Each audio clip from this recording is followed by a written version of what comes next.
Hello guys, my name is Amit Kumar और मैं यहाँ पे कुछ आपको सजेशन देने के लिए आया हूँ या फिर कुछ आपको मतलब बताने के लिए आया हूँ कि अभी क्या करना चाहिए ताकि मेरा जो एग्ज़ाम आने वाला एग्ज़ाम है जो अच्छा से अच्छा हो और अपना एक रैंक सिक्योर कर पाएँ। और एक मेरी आपकी जो ड्रीम जॉब है जिसमें भी चाहिए आपको CHSL में चाहिए या CPO में चाहिए, सिलेक्शन पोस्ट में चाहिए, किसी में भी चाहिए तो उसके कैसे उसको हम एक्वायर कर सकते हैं। क्योंकि देखो लॉकडाउन होने से ना बहुत सारे ऐसे बंदे हैं जो पढ़ाई से डाइवर्ट हो चुके हैं कहने का मतलब ये हो कि उनके कंटिन्यूस नहीं है, पढ़ाई में कंटिन्यूटी नहीं है। लेकिन कंटिन्यूटी आपको तो लानी पड़ेगी क्योंकि एग्ज़ाम्स है। मिस अगर जो जैसा बोल रखा है कि CHSL का एग्ज़ाम अगस्त से स्टार्ट हो जाएगी तो देखो क्या होता है, किस साइड सिचुएशन जाती है वो तो हमें भी पता नहीं। क्योंकि अभी हम बस उनके साइड से आया कि डेट आ गया, अभी किस साइड जाएगी नहीं जाएगी हमें पता नहीं। लेकिन हम उनके डेट के अकॉर्डिंग काम करके तो चलना पड़ेगा क्योंकि हम लोगों ने पिछले साल से मतलब मेहनत कर रखी है या फिर कितने होते हैं 2-3 साल से मेहनत कर रहे हैं।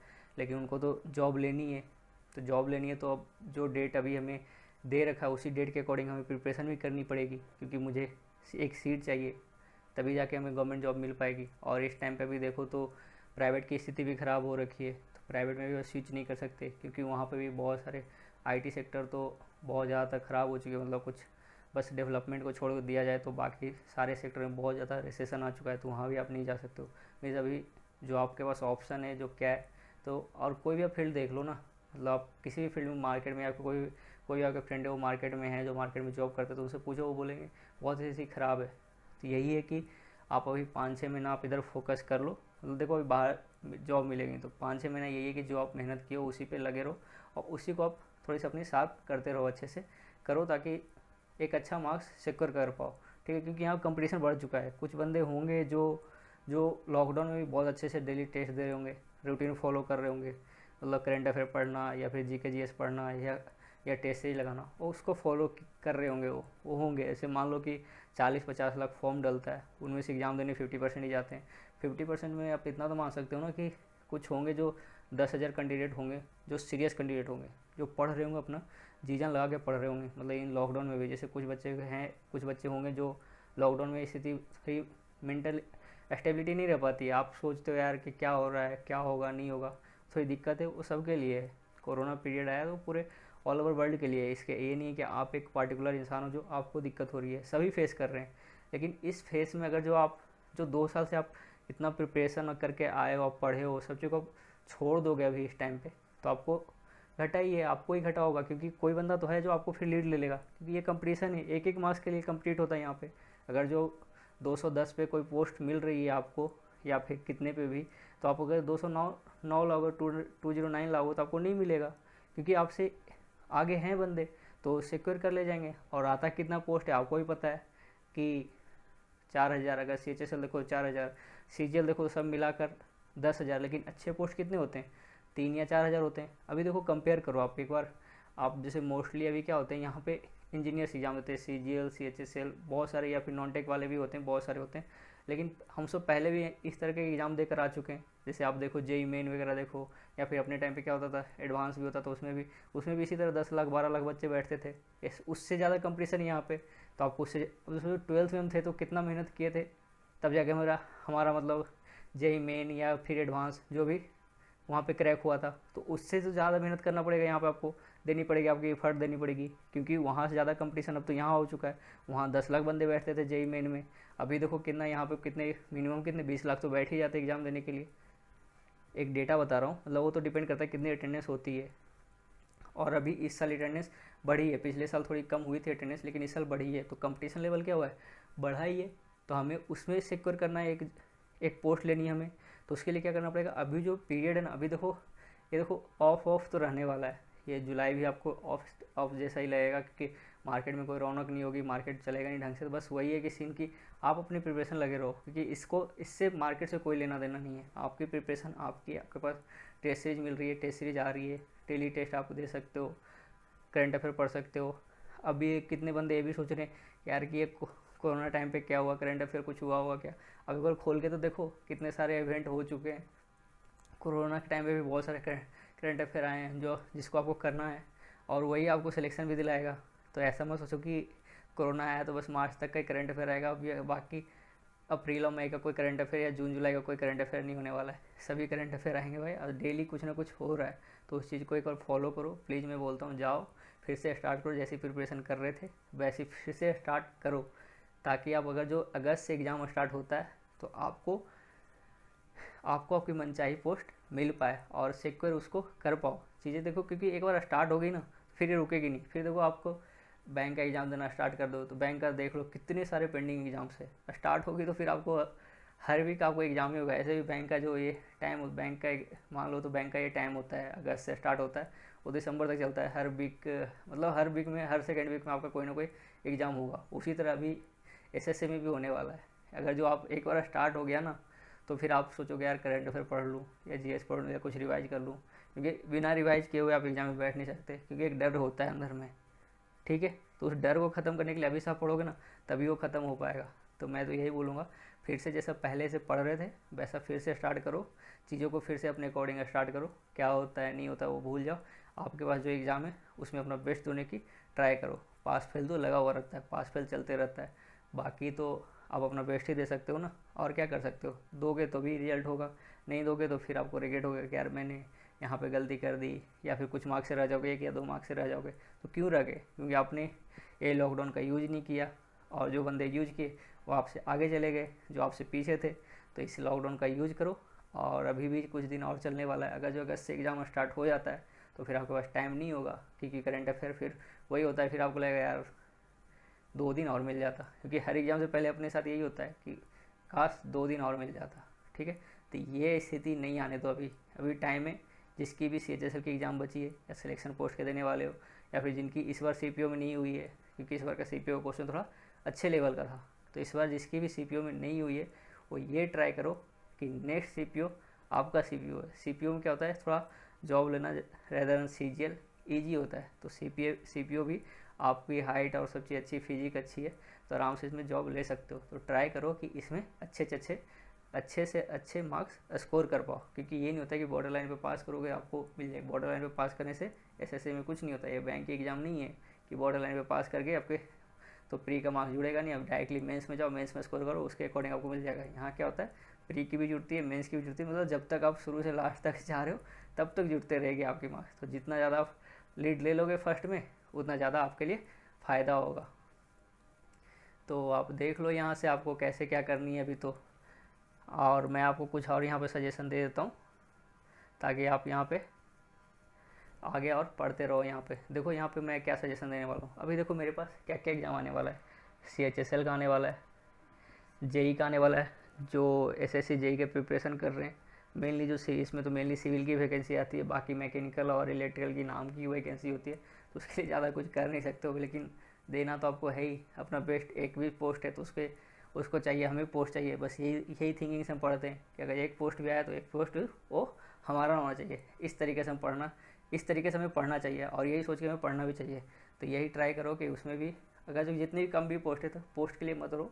अब जितनी पोस्ट है उसी में आपको फाइट करनी पड़ेगी, कुछ कर नहीं सकते यहाँ पे। तो हम तो है नहीं गवर्नमेंट में कि जितनी पोस्ट है उतनी, अब तो आपको ही फाइट करनी है, क्योंकि गवर्नमेंट 2% ही जॉब देती है, बाकी 98% प्राइवेट जॉब ही या फिर जो भी होती है इधर उधर से जॉब करते हैं। तो 2% में आना है, उसमें भी आपकी वैकेंसी जितनी आए गवर्नमेंट निकाली उसी में आपको फाइट करनी है।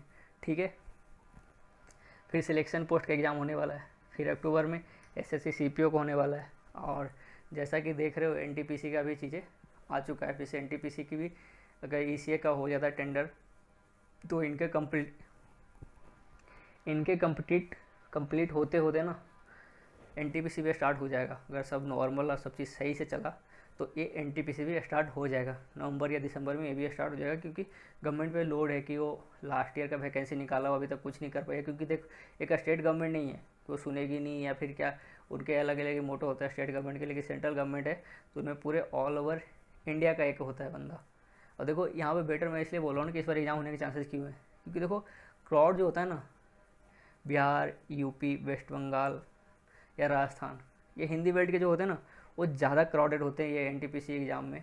तो यहाँ पे कि देखो अभी इलेक्शन होने वाले हैं, नवंबर के अप्रोक्स में इलेक्शन होने वाले हैं, अक्टूबर नवंबर में बिहार और बंगाल में दोनों मेन है बीजेपी के लिए। मैं ये बोल रहा हूँ बीजेपी के लिए दोनों मेन है, दोनों जगह उनको अपनी अच्छा परफॉर्मेंस देना है। तो वो ये चाहेंगे ना, मैं ये श्योरली बोल रहा हूँ, वो ये चाहेंगे कि कुछ नहीं करे ना तो कम से कम प्री का डेट एग्ज़ाम कुछ ना कुछ तो स्टार्ट वो करवा दें इलेक्शन से पहले पहले, क्योंकि उनको पता है इसकी जो अगर जो नहीं करवाया तो इसकी कॉस्ट उनको भरनी पड़ सकती है।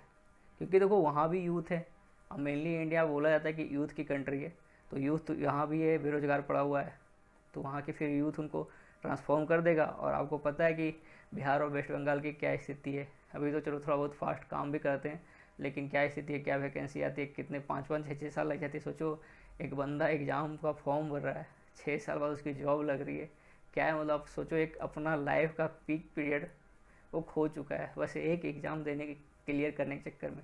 क्योंकि हम जैसे ही फॉर्म भरते हैं ना, हमारे थिंकिंग हो जाती है उसी के अकॉर्डिंग चलने लगती है, तो हमारी थिंकिंग ही उस और अलाइन हो जाती है।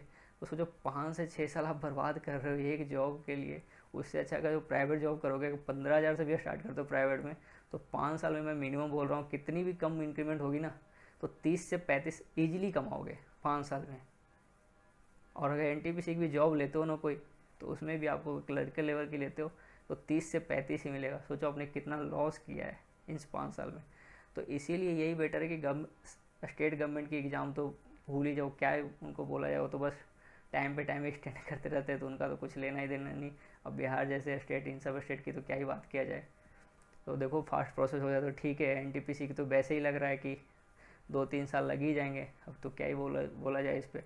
लेकिन अपने प्रिपरेशंस अच्छे रखो ताकि एग्ज़ाम अगर जो हो जाए अच्छे, तो 6 महीने ये भी है कि अगर जो एग्ज़ाम स्टार्ट हो जाता है तो 6 महीने में क्लियर भी हो जाता है चीज़ें। अब देखो यहाँ पे क्या करना है, CHSL हो गया, JEE हो गया, सिलेक्शन पोस्ट हो गया, SSC CPO, इनके लिए आपको क्या करना है, 2018 और 2019 जितने भी TCS ने एग्ज़ाम लिए हैं, TCS ने जितने भी एग्ज़ाम लिए हैं सारे का आपको आंसर शीट मिल जाएगा।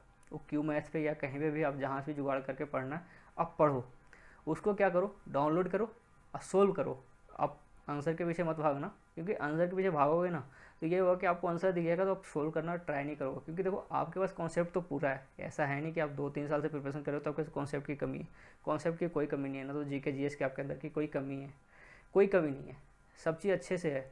तो आप क्या करो, इनको डाउनलोड करो, जो आपको अच्छा लगे, CHSL CGL MTS सारे का लेवल लगभग सेम ही रहता है। लेवल बस बोलने का होता है कि लेवल कम ज़्यादा होता है, कुछ नहीं होता है ऐसा। आप एक बार पेपर खोल के देखना, फिर आपको पता चलेगा कि CPO CHSL और CGL में क्या डिफरेंस होता है, या MTS में पेपर के लेवल में क्या डिफरेंस होता है। थोड़ी बहुत माइन्यूट डिफरेंस होती है, उससे कोई फ़र्क नहीं। आपकी प्रैक्टिस होनी चाहिए, मेन चीज़ वो होती है, ठीक है। आप इनको प्रैक्टिस करो, अच्छे से अच्छे प्रैक्टिस करो। इसमें क्या करो, मैथ्स पूरा बनाया करो, ठीक है, मैथ्स पूरा बनाया करो। फिर सेकेंड आता है हमारा रीजनिंग।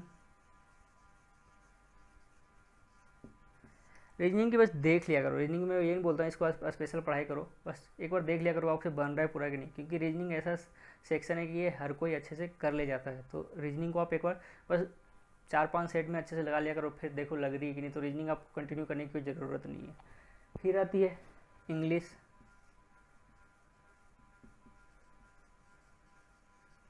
तो इंग्लिश पे आप सेट ही लगा लो, सेट बनाओ, यहाँ पे सेट बना लो पूरे के पूरे। या फिर आपको कहीं भी कोई कंसेप्ट में दिक्कत हो रही है तो नीतू मैम वाली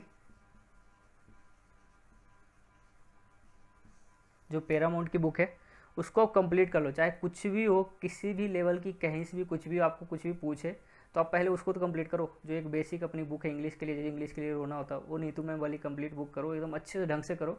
आपकी इंग्लिश में अगर जो 50 मार्क्स के आते हैं तो 40 to 45 मार्क्स कहीं नहीं जाएंगे। अगर जो कुछ और करना है तो MB पब्लिकेशन वाली बुक कर लो।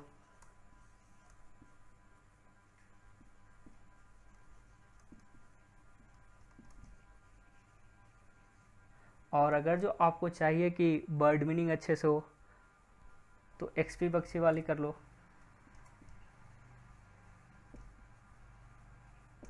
इसकी बर्ड मीनिंग बहुत शानदार है, बख्शी सर की जो बुक आती है, XP बख्शी की बुक जो आती है उसकी बर्ड मीनिंग बहुत ही शानदार है। आप वहाँ से जो पूरे बर्ड मीनिंग अगर जो आप कर लेते हो ना तो आपकी एक वर्ड मीनिंग किसी भी एग्ज़ाम में नहीं छूटेगी, ये गारंटी है। लेकिन आपके माइंड में सारी वर्ड मीनिंग होनी चाहिए, ठीक है। तो इसके लिए तो आप तो ये प्रैक्टिस करो, प्रीवियस ईयर पूरा बनाओ पेपर को, प्रीवियस ईयर, और साथ में लाइव मॉक टेस्ट।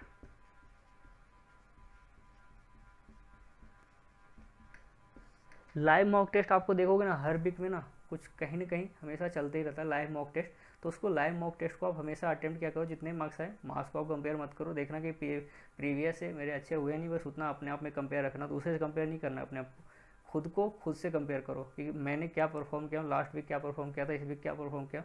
तो जब भी आए सैटरडे संडे ज़्यादातर आती है लाइव टेस्ट, उसको अटेम्प्ट किया करो, 2-3 अटेम्प्ट कर लिया करो, फिर उसको एनालाइज करो, फिर देखो कहाँ गलती हो रही है। तो ये तो होगी इनके लिए, आप पूरा अच्छे तरीके से करो, ठीक है। अब एनटीपीसी की बात करते हैं, जो स्पेशली एनटीपीसी का कर रहे हैं, मैं तो उनको यही बोलूँगा कि वो सीएचएसएल का भी करे, सीपीओ का भी करे, ताकि उनकी एक अच्छी पकड़ बन जाए। क्योंकि एनटीपीसी का भी लगभग बस इंग्लिश नहीं होता है, तो इंग्लिश के लिए बस आप सेट प्रैक्टिस करोगे या नॉर्मल आप, चलो जो एक नॉर्मल बंदा है वो ला रहा है आपके, वो 45 मार्क्स ला रहा है, नॉर्मल एक बंदा 45 मार्क्स ला रहा है। अगर जो आप इंग्लिश नहीं भी पढ़े हो तो मिनिमम 25 to 30 तो ला ही सकते हो ना। आपके जीएस अच्छे होंगे उनसे, तो वहाँ पे 5-10 मार्क्स आप ज़्यादा एक्वायर कर लोगे, तो सेम ही पोजीशन में पहुँच जाते हो। तो ऐसा कुछ फ़र्क नहीं पड़ता, क्योंकि इंग्लिश इतनी हार्ड आती नहीं है प्री में, या फिर मेंस में भी देख लो तो इंग्लिश बहुत ईजी सेक्शन आज की डेट में अभी तो पढ़ रहा है, तो नॉर्मली आप ले आओगे उतने मार्क्स, तो कोई दिक्कत नहीं है। एनटीपीसी का प्रिपरेशन कर रहे हो ना, जिनका सीएचएसएल का एग्ज़ाम है या सीपीओ का जो देने का सोच रहे हैं इस साल का, तो जम के लग जाओ। इंग्लिश ज़्यादा हार्ड नहीं है आपका, अगर जो कोई अच्छा बंदा है जो सीजीएल का ढंग से ला रहा है, तो ढंग से प्रैक्टिस कर रहा है, उसके अगर 45 मार्क्स आएंगे तो आपका भी 30 मार्क्स कहीं नहीं गए इंग्लिश में।